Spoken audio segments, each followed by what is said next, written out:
Lutter contre le vieillissement, c'est d'abord le comprendre. Étonnamment, la première étude qui a été faite sur le vieillissement pour le comprendre, c'est une étude qui a une dizaine d'années. Elle a été faite par le docteur Val Lambrose, un chirurgien esthétique aux États-Unis. Pour vous illustrer les résultats qui sont incroyables, je prends ces 2 photos que j'ai trouvées sur le web de Christopher Walken, un acteur. Elles sont en tout point comparables, ces 2 photos, et c'est pour cela qu'on va bien comprendre ensemble ce qu'il se passe lorsqu'on vieillit. Et c'est révolutionnaire. Plus de 40 ans séparent ces 2 photos. Et pourtant, lorsque je les superpose, beaucoup de points sont restés les mêmes.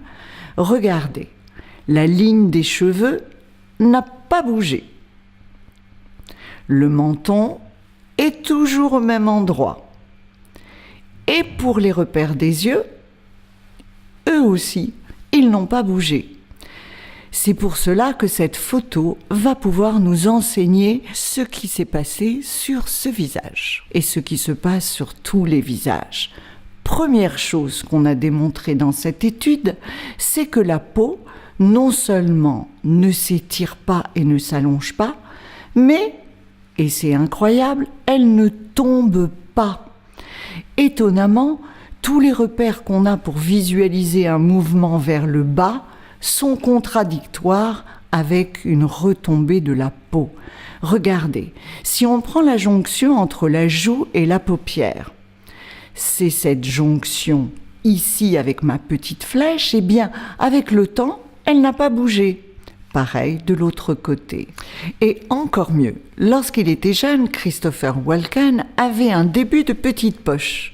Vous le voyez ? Eh bien, regardez, l'ombre de cette petite poche s'accentue avec le temps. La lumière provoquée par la graisse commençait à pousser, même lorsqu'il était jeune. Eh bien, elle s'est accentuée, mais la peau ne bouge pas.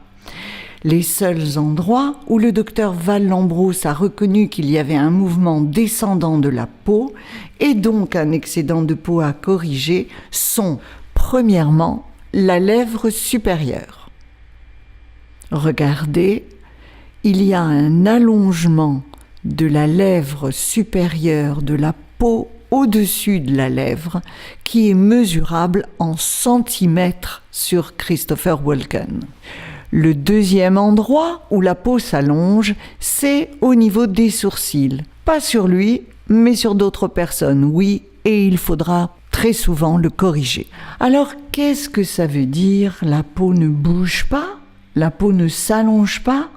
Eh bien, ça veut dire que peut-être, lorsqu'on fait un lifting et qu'on tire et qu'on coupe de la peau, on provoque un mouvement qui ne corrige pas le vieillissement, mais qui risque de changer les traits.